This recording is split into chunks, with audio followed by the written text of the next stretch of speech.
ओम शांति। हाणे मां बाबा खे याद था करो। मां आत्मा प्रकृति दृष्टि में वेठी आहियां।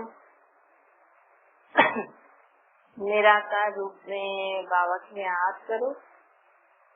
मन में कोई भी ॻाल्हि हुजे बाबा खे ॿुधाए छॾियो।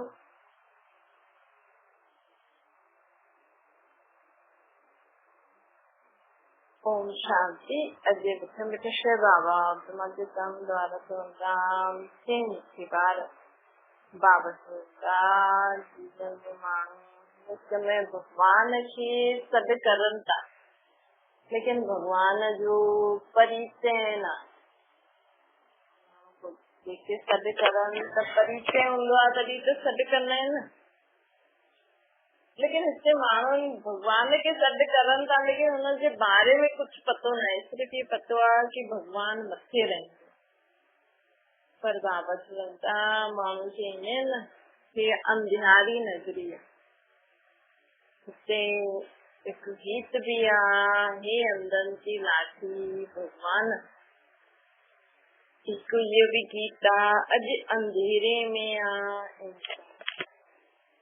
अॼु त माण्हू ॾिसो राति जो त वरी बि लाइट न हूंदी हुई, त हेॾियूं लाइटियूं माण्हू इन्वेंशन कई आहे। पहिरियों त माण्हू राति जो ॾीया जलाईंदा हुया न, बत्तियूं जलाईंदा हुया। अॼु हेॾी लाइट हूंदे हुए बि मनुष्य कहिड़े अंधियारे में। त बाबा चवंदा कि हिन समय मनुष्य अंधियारे में आहे कि हुनखे इहो पतो आहे कि भगवान केरु। हिन अंधियारे में मनुष्य है कि हुनखे इहो ई न पतो आहे कि भगवान केरु आहे, किथे रहंदो आहे, मुंहिंजो भगवान सां छा संबंध आहे, मां हुनखे छो थो सॾु करां, हू कॾहिं ईंदो, मूंखे कॾहिं मिलंदो, हिनखे पतो ई न आहे। इन करे त माण्हू चवंदा अंधनि जी लाठी भगवान। अॼु जो इंसान अंधियारे में आहे। चईंदा आहिनि ब्रह्मा जी राति। माण्हू चईंदा, बाबा चईंदा आहिनि जीअं अंधियारे में माण्हू ठोकरियूं खाईंदो न, त हिन समय माण्हू अंधियारे में आहे। माण्हू खे ख़ुदि जे बारे में, बाप जे बारे में पतो ई न आहे, त दर दर धक्का था खाए। ये भी चईंदा आहिनि चारों तरफ लगाया फेरा त बि तुझसां दूर रहियसि। ये माण्हू सम्झे नथो कि हिन समय असां भगवान खे अञा ढूंढूं ई था। असांखे हुनजे बारे में पतो न आहे। त तव्हां हेॾे काॾे बि वञो था न, काॾे बि हेॾे होॾे मंदिर टिकाणे, हिन मंदिर, हिन फलानी जॻह, इन्हनि सभिनि जॻहनि में भगवान न आहे। तव्हां हिते भगवान खे ढूंढण था वञो। पर असां अगरि हिकु ॻाल्हि सम्झूं कि असां त चऊं था भगवान मथे रहंदो, पोइ असां हेठि किथे था ढूंढूं। माण्हू वैसे बि चईंदा आहिनि न कि मथां वारो ॼाणे, भगवान मथे रहंदो आहे।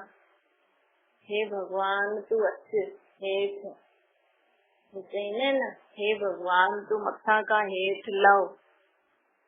त अगरि मनुष्य आत्मा समझी वञे कि जाते भी ये स्थान ठाता अथनि भगवान जे नाम जा, हिते भगवान न रहंदो आहे, लेकिन माण्हू हिते भगवान खे ढूंढण वेंदो आहे। त मतिलबु हुते भगवान आहे ई न, हुते भगवान खे माण्हू वञनि था ढूंढण। पोइ अगरि माण्हू सम्झे कि भई असां त चऊं था भगवान मथे रहंदो आहे, मथां वारो ॼाणे, पोइ असां हेठि छो था ढूंढूं भगवान। समझिजे, अगरि जॾहिं असां इहा ॻाल्हि सम्झंदासीं न, तॾहिं असांजी बुद्धि खुलंदी। तॾहिं असां हर हिकु ॻाल्हि यथार्थ सम्झी सघंदासीं, मञी सघंदासीं। ऐं हुन रीति जॾहिं भगवान खे असां मथे यादि कंदासीं, तॾहिं वञी असां परमात्मा सां मिलन मनाए सघंदा आहियूं। तॾहिं वञी असां भगवान खां प्राप्ति करे सघंदा आहियूं। तॾहिं वञी असांजी आत्मा शांत थींदी, तृप्त थींदी। त बाबा चवंदा कि ॾिसो ये ॻाल्हि सम्झो। भई हिकु त ॻाल्हि आहे कि असां चऊं था, हाणे तव्हां पंहिंजे अंदरि चेक करो कि तव्हां ईअं मञदा आहियो कि न कि अॼुकल्ह दुनिया में अंधेरो आहे। अंधेरो अर्थात ॿाहिरां जी रोशनी आहे, लेकिन अंदर माण्हू खे सम्झ न आहे छा करूं छा न करूं, भगवान काथे रहंदो आहे, कीअं उहो नथो सम्झ, छा संबंध आहे, असांखे हुन छा प्राप्ति थियणी आहे जो असां हुनखे एॾो यादि था करूं। इहे सम्झ न आहे न असांखे, इहे असांखे सम्झणो आहे।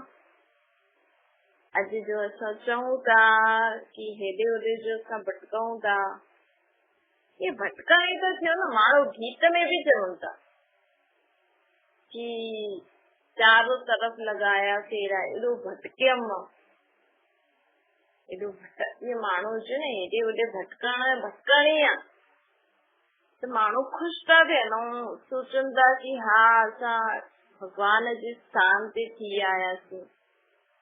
लेकिन अगरि हिन मंदिर टिकाणे गुरुद्वारनि में भगवान आहे, अगर हुते आहे भगवान, तो कम से कम हुते जो सॼो ॾींहुं रहण वारा माण्हू आहिनि, हुननि खे त दुख न थियणो खपे न। हुन उहे स्थान खे एॾो शुद्ध पवित्र हुजणो खपे। वो त हुते वञण सां सभी माण्हू जा दुख दूर थी वञनि। वो त उतां खां कोई अचे ई न। अगरि हिन स्थाननि ते भगवान आहे त इहे असांखे मञणो आहे कि हिन स्थाननि ते भगवान आहे। असां हिकु अलॻि जॻह ठाहे रखी आहे जिते असां हुनखे ढूंढण वेंदा आहियूं, पर परमात्मा चए थो मां त मथे रहंदो आहियां। अगरि असां मां हेठि रहंदो आहियां, अगरि तव्हां जे टिकाणे में वेंदा आहियो, मां हुते आहियां, अगरि तव्हां जे मंदिर में वेंदा आहियो, अगरि मां हुते आहियां त बाबा चवनि था कि अगरि मां हुन मंदिर गुरुद्वारे में आहियां, पोइ त उहो मंदिर गुरुद्वारो त स्वर्ग हुजणो खपे न। त ॾाढी सुठो सभिनि जो जीवन हुजे। छोकी भगवान त ॾाढो ई ऊंचो आहे, वो तो मूंखे कोई सॾी न करे, पोइ त पूरी दुनिया खे जॾहिं बि भगवान सां मिलणो हुजे त फलाणे टिकाणे फलाणे मंदिर अची वञे न। अगरि भगवान सिर्फ़ु तव्हांजे गुरुद्वारे में, तव्हांजे टिकाणे मंदिरनि में अचे थो, तो क्रिश्चन भी चईंदा असांजे चर्च में भी भगवान आहे, मुस्लिम भी चईंदा असांजे मस्जिद में भी भगवान आहे। वो त भगवान खे माण्हू जी चए थो, मथे इशारो करे सॾ थो करे, पोइ त सॾ करणो ई न खपे। पोइ परमात्मा असांखे चईंदो आहे कि मां मथे रहंदो, हाणे मूंखे हेॾे होॾे न ढूंढ। जेको मनुष्य आत्मा खुद खे आत्मा समझी करे परमात्मा के मथे यादि करणु शुरू कंदी आहे, वो समझी वेंदी आहे कि हा भगवान त मथे रहंदो, मां हुनखे मथे यादि करा।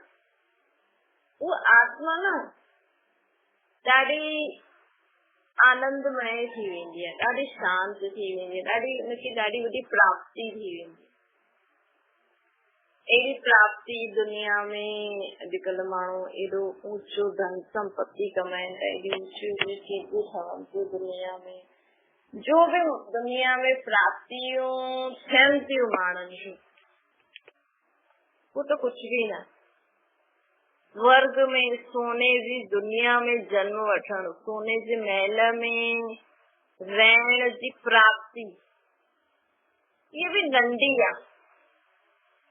जेको इंसान हिन समय खुद खे आत्मा समझी परमात्मा खे यादि कंदो आहे, ये ॻाल्हि समझी वेंदो आहे, हुन रीति परमात्मा खे यादि कंदो, हुन सां मिलन विनाईंदो, हुन सां उथंदो वेहींदो, खाईंदो पींदो, संबंध निभाईंदो। अहिड़ी आत्मा इस स्वर्ग जो, विश्व जो राज्य भाग्य भी मिले न, लक्ष्मी नारायण जी गद्दी भी मिले, वो भी हुनजे लाइ नंढी आहे बाबा। ते आत्मा परमात्मा खे ॼाणे वठे, हुन रीति वो हुनखे यादि करे, हुनजे संग उथे थी, वेहे थी, खाए थी, पीए थी, संबंध निभाए थी। अहिड़ी आत्मा तृप्त आत्मा हूंदी आहे। अहिड़ी आत्मा के परमात्मा पंहिंजो मुरबी ॿार चईंदो। मुरबी ॿार मतलब लायक ॿार, ॾाढो सुठो ॿार, ॾाढो स्नेही ॿार, ॾाढो सहयोगी ॿार, मस्त सर्वशक्तिवान ॿार। मुरबी ॿार अर्थात जो अहिड़ो ॿार जो परमात्मा जे हर गुण, हर शक्ति, हर श्रीमती स्वरूप में लाए। मुरबी ॿार केरु हूंदो आहे जो परमात्मा जे हर गुण, हर शक्ति, हर श्रीमत के स्वरूप में लाए। अहिड़ो मुरबी ॿार असांखे बाबा जो ठाहिणो, कॾहिं ठाहींदासीं जॾहिं असां खुद के आत्मा समझदासीं, परमात्मा के पहचानदासीं, परमात्मा जी श्रीमत के समझदासीं, भई उहो असांखे जीवन जीअण लाइ कहिड़ी मदद ॾे पई, कीअं उथो, कीअं वियो, कीअं खायो, कीअं सोचो। जॾहिं परमात्मा जो हर चयो समझदासीं ऐं जीवन में कर्मनि में लाहींदासीं।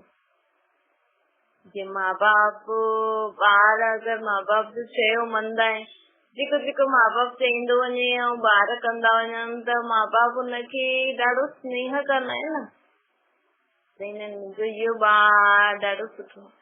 ये परमात्मा बि इन संगम युग ते असांखे चईंदो आहे अची करे कि पवित्र रहो, खुद खे आत्मा समझी करे मूंखे निराकार रूप में यादि करो, न रीति याद करो। मुख्य श्रीमद भगवान जी बाबा जी यही हूंदी आहे कि खुद की आत्मा समझी मूंखे निराकार रूप में याद करो, पवित्र रहो। जेकी आत्मा हिन श्रीमद मुख्य श्रीमद के पालन करे हलंदी आहे त उहा आत्मा बाबा जो स्नेही ॿार ठही वेंदो आहे, सहयोगी ॿार ठही वेंदो आहे, लायक ॿार ठही वेंदो आहे। अहिड़े ॿार खे बाबा स्वर्ग जो राज्य भाग्य ॾेई वेंदो। अहिड़े ॿार खे बाबा स्वर्ग जी सोने जहिड़ी दुनिया ठाहे करे हुन जो राज्य भाग्य ॾेई वेंदो। मतलब उस स्वर्ग जहिड़ी दुनिया में विश्व महाराजन, विश्व महारानी जो पद प्राप्त करे। विश्व महाराजन, विश्व महारानी जो पद वो आत्मा प्राप्त कंदी आहे। इस जेके बाबा जो लायक ॿार हूंदो। छो हाणे त संगम युग हले थो, कल भगवान भी बाबा भी द्वापर युग खां पाठ वजाए थो। बाबा भी द्वापर युग खां पाठ वजाइनि था। भगवान बाबा भगवान अर्थात बाबा असांजा आत्मा जो भी वेठो मथे आहे, लेकिन पंहिंजो शरीर कोन अथसि त उहो हेठि न अची सघंदो आहे, लेकिन मथो वेठो वेठो भी सॼो ॾींहुं असांजी मदद थो करे, सॼो ॾींहुं असांजी पुकार ॿुधी करे मदद थो करे, हिकु सेकेंड भी विश्राम न कयो। माण्हू त थोरो कमु करनि था, आत्मा कम करे थी त आत्मा थकजी थी पए, हुनजो शरीर थकजो थो पए न। तो बाबा चवंदा आहिनि तव्हां त सुम्ही पईंदा आहियो, लेकिन हिन दुनिया में जॾहिं तव्हां सुम्ही पईंदा आहियो तॾहिं ॿी कोई जॻह ते पाठ हले थो, हुननि खे कोई तकलीफ़ त उहो मूंखे यादि कंदा आहिनि त मां त हिकु सेकेंड भी न सुम्हियमि न मथे वेंदे। सुम्हियो अर्थात भगवान के मथे शरीर न आहे, लेकिन तभी आत्मा सॼो ॾींहुं विचार कंदी रहे, पंहिंजी बुद्धि सां शक्ति ॾींदी रहे, तो आत्मा शांत वेठी। आत्मा तो शांत न वेठी न, तो भगवान जी आत्मा भी द्वापर युग खां पाठ वजाईंदी वजाईंदी हाणे कलयुग अंत में केॾो वॾो पाठ हेठि धरती ते ईंदी आहे। असांखे परमात्मा हिन सृष्टि ते अची करे असांखे ज्ञान युग जी शिक्षा ॾींदी आहे, असांजे लाइ स्वर्ग जी दुनिया ठाराईंदी। परमात्मा जो कम मथे वेठो वेठो भी केॾो कम करे थो, लेकिन हिन समय असां मिलण लाइ हेठि ईंदा आहिनि, वापसि मथे हली वेंदा आहिनि, लेकिन मथे वेठे वेठे भी सत्य त्रेता में भले कुझु न कंदा, लेकिन तभी द्वापर कलयुग में त कम त थी वियो न। तव्हां त ॾाढे मन सां हेॾे होॾे वञी प्रार्थना था करो, भगवान खे यादि करे, पर प्रार्थना पूरी थी करे।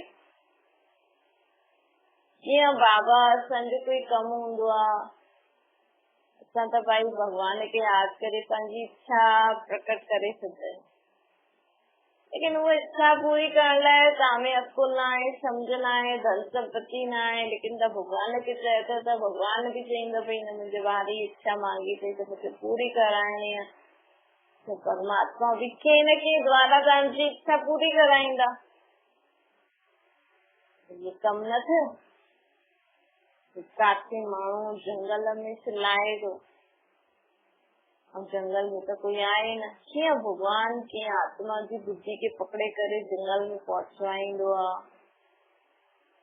हर हिकु चए थो भगवान असांजी मदद करे, भगवान असांजी मदद करे, ख़ुदि जी सम्झ ई नथा ॻाल्हाइनि, सम्झनि ई नथा कि असांजी ग़लती आहे, त रोज़ रोज़ असां ग़लती कंदासीं त भगवान असांजी कीअं मदद कंदो।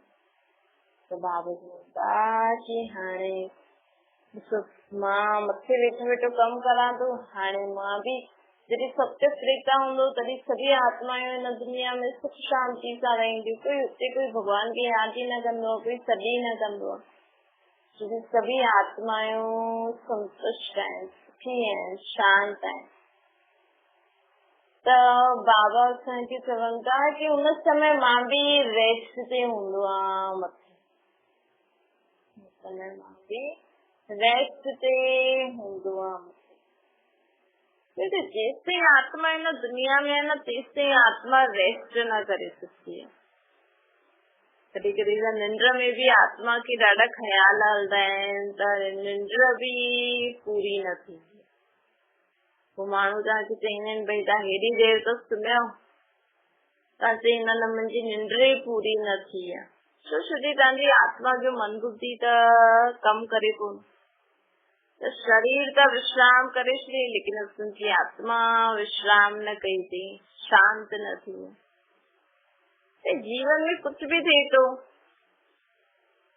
समझो कोई सुठी ॻाल्हि थी थिए त हिन में एॾो कुछ ख़ुशि थियण जी ज़रूरत न आहे, और जीवन में जॾहिं कोई दुख जी ॻाल्हि थिए थी, कोई बुरी ॻाल्हि थिए थी, त अहिड़ो दुखी थियण जी भी कोई ॻाल्हि कोन्हे। बाबा त हाणे त छा रहंदो, असांजो बैलेंस ठीक रहंदो न,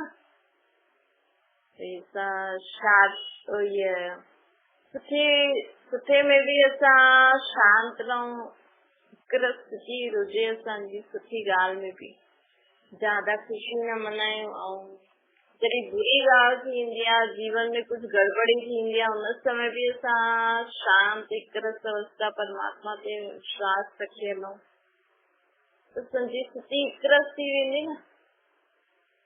त बाबा चवंदा ईअं ई अगरि असांजी स्थिति हिकु थी वेंदी, वो आत्मा सदैव शांत रहंदी, त हुनखे एतिरो विश्राम करण जी ज़रूरत भी न पवंदी। माण्हू ज्यादा निंड था करनि था, थकल उन्हनि खे ओड़ो रेस्ट छो थो मिले, छोकी आत्मा जे वीचार त हलनि था न, आत्मा त सोचे थी, हिन करे मूंखे रेस्ट खपे। पर परमात्मा ॾिसो द्वापर युग खां कम थो करे, भगवान कॾहिं छा भले रोज़ रात जो भगवान खे सुम्हाए छॾंदा आहिनि, लेकिन भगवान सुम्हंदो छा कॾहिं, वो सुम्ही वञे त पोइ असांजी मदद केरु करे। तव्हांखे लॻंदो हा फलाणो आहे उहो मुंहिंजी मदद कंदो, फलाणी आहे उहो मुंहिंजी मदद कंदी, लेकिन परमात्मा जी शक्ति जेकी मिलंदी आहे न परमात्मा खे यादि करण सां, त हुनजी मदद त अलॻि ई हूंदी। ईअं बाबा चवंदा भले तव्हांजे संबंधी आदि आहिनि, लेकिन कॾहिं हिन सोचियो कि हा फलाणो मुंहिंजी मदद कंदो, पहिरियों भगवान खे यादि करो, पोइ बाबा असांजी जंहिंजे थ्रू मदद कराइणो हूंदो न त पोइ असांखे आप ई बुद्धि में टच थींदो। त बाबा चवंदा कि हाणे हिन कलयुग अंत सत्य गादी जे विच ते संगम युग ते मां आयो आहियां। हाणे सत्य त्रेता में न भले असां स्वर्ग में कम त कंदासीं, लेकिन उते अशांति न हूंदी, सदा आत्मा रेस्ट में त न हूंदी, लेकिन सुख शांति हूंदी, थकावट भी न थींदी। सदैव सुख शांति वारो जीवन। ये सत्य त्रेता अहिड़ी दुनिया। अगर असां द्वापर कलयुग को बंधन में अची करे कर्म करण त पोइ असां दुखी परेशान थी वेंदा आहियूं। त बाबा चवंदा आहिनि पोइ सत्य त्रेता में भले असां कम त कंदा आहियूं लेकिन अशांति न हूंदी। और द्वापर कलयुग में असां कम भी करूं था, अशांति भी। अॼु माण्हू केरु शांति सां कोई कम करे थो, शांति सां जीवन जिए थो? हा हुल्लो करे करे जीवन। कुछ कम न आहे। तव्हां सोचो तव्हांजे घर में छा कम आहे? कुछ कम आहे? छा कम आहे? ॿारनि खे स्कूल मोकिलिणो, ठीकु आहे, सनानु करे तयार करे मोकिलो, हुन लाइ नाश्तो ठाहिणो, शांति सां ठाहियो। अरे जल्दी कर, हीअं कर। काॾे वञिणो आहे? कहिड़े देश वञिणो आहे? काॾे वञिणो आहे? असांखे हिते ई त वेहणो। हा भई स्कूल जो टाइम थी वेंदो, उहो ॻाल्हि अलॻि आहे। त टाइम ते उथो। भई ॿारनि खे बि असां पहिरियों खां ई आदत। तो बाबा चए थो विदेश में आहे न, ॿारनि खे ॿार एतिरी उमिरि जो थी वेंदो आहे कि भई पंहिंजो कमु खुदि करे सघे। ॿार घणे साले जो हूंदो जॾहिं ॿार टी क्लास में ईंदो आहे, चलो 4-5 वारी, ॿार एॾो समझदार त थी वेंदो आहे न कि पंहिंजो कमु खुदि करे सघे। असां न ॿारनि खे खुदि बिगाड़दा आहियूं। न वीचारो स्कूल थो वञे, वीचारे जा पेपर अथसि, वीचारे खे पढ़ाई करणो आहे, हुनखे हथ में रोटी ॾियो, पाणी ॾियो, चीजियूं ॾियो, हुनजा कपिड़ा धोयो, हुनजी चीजुनि खे। त बाबा चए थो कि मेन त असांखे इहो सिखाइणो आहे। छो कि अॼु ॿार पढ़ाई लिखाई में भले अॻियां थो हली वञे लेकिन पंहिंजे जीवन में टाइम सां उथी नथो सघे, टाइम सां खाई नथो सघे, टाइम सां पंहिंजो कमु नथो करे सघे। त हुन उहो जेको बि पैसो कमाए थो उहो फालतू ख़र्च में थो हले। अॼु हेॾा वॾा थी करे बि ॿार एॾा वॾा न थिया आहिनि, अञा ताईं माँ बाप जे मथां डिपेंड हो। वॾा ॿार थी करे लेडीज त वरी बि सिखी वञे, जेंट्स त ॿार ठही वियो। हुनखे हथ में सभु कुझु ॾियो। हिकु ॾींहुं भेण पहिरियों मम्मी पोइ पंहिंजी पत्नी ईंदी, पोइ हुनखे कंदा। पोइ लेडीज त जेंट्स खे बिगाड़दी आहे कि न जेंट्स आहिनि, ये कमु त असांजो आहे, असां कंदा न। एटलीस्ट हुननि खे ख़ुदि जो कमु त करणु अचिणो खपे न। लेडीज खे ॿियो कमु न आहे।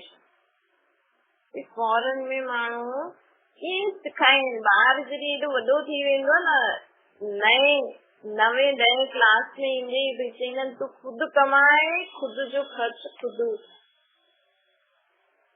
कमु, पहिरियों पढ़ाई बि कर, ये कम भी कर। त ॿार खे अकल ईंदी आहे, त ॿार खे सम्झ ईंदी आहे। ऐं उहो नंढे खां कमु शुरू कंदो न त हुनखे अहंकार बि न ईंदो।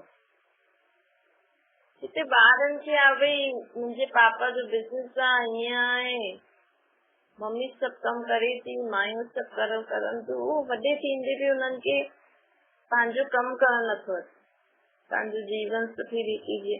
पोइ वॾे थियण खां पोइ हुननि खे केरु सम्झाए।